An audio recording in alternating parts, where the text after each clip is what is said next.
All right, once again, this is Matt Surrency here in Hawthorne on the campus of Hawthorne Middle High School, where we're welcoming back the state championship, back-to-back state championship football team on behalf of ESAL doing these interviews. I appreciate y'all joining us.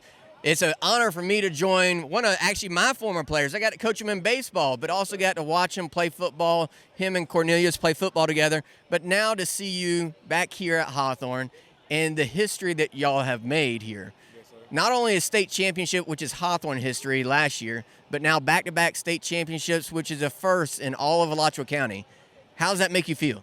It's just a blessing to be able to come back, not only make history in the county, but do it with people we grew up with, surrounded by the community members that watched us play sports when we were adolescents. So it's a blessing, it's all in God's plan, in my opinion.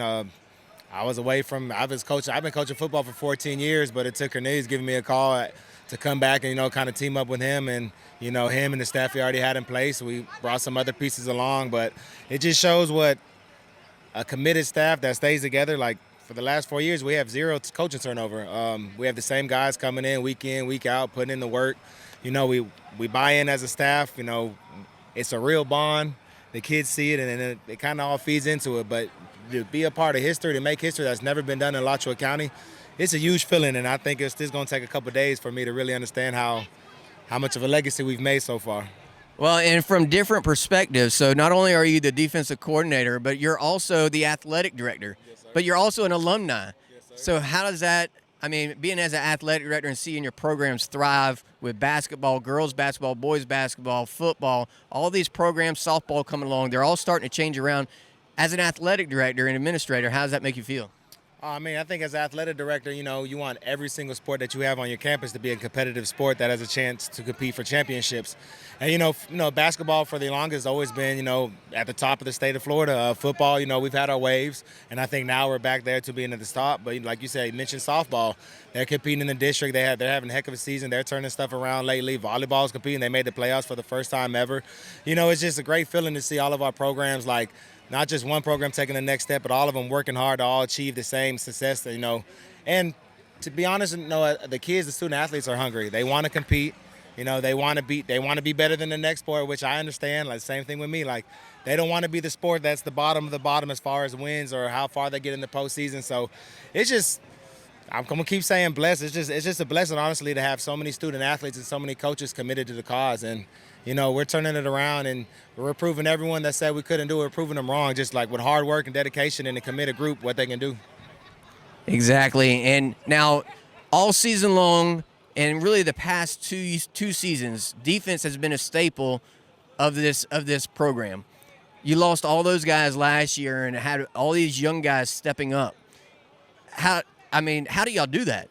How do you and the defensive staff and the players get the kids to buy in that quick and be that dominant? And then in the state championship game, the final part of it gets put on the defense, which is almost just like storybook. Okay, we won with defense all year. This is how we're going to end it as well. I think a lot of the development actually happens in years past. Like, a lot of the kids that you mentioned stepped up this year. Last year, they were on our scout team. And, as a staff, we preach, like, hey, if you're on the scout team, you need to treat it like it's your game reps. Like, this is how you're going to get ready to play on varsity level. And I think our kids are committed to it.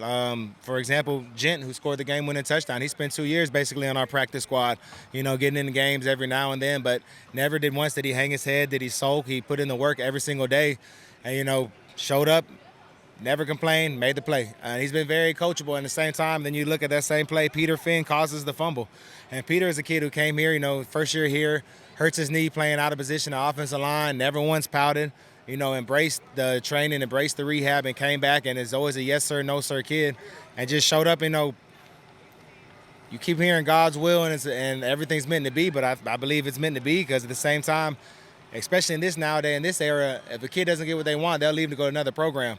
But here, I could take any kid off the roster and tell you this is where they've been the year before. The year before, they didn't get what they want, but they put in the work. It started with Zion from 3 years ago when he was a freshman on our scout team. Gent last year, same thing with Nate. Nate embraced it as a ninth grader, and it always starts in practice. Defensively, we've been great, but I think, a lot of it is kind of our scheme as a team. Like last year, we're very adamant on ball position and, changing the field, flipping the field. This year we were just explosive on offense, and I think our offense kind of made it easier for us on defense. You know, we got up so many points on opponents that they kind of abandoned some of their scheme, and they had to go to throwing the ball. They couldn't run the ball as much as they wanted to. So I think just working all parts, all components kind of blend in together. Same with special teams. You know, Sway kicking the ball deep, having great punches, pinning opponents back. Us scoring the ball so quick on offense, you know, next thing you know, now the team feels that they have to throw the ball, and we're getting them in uncomfortable situations.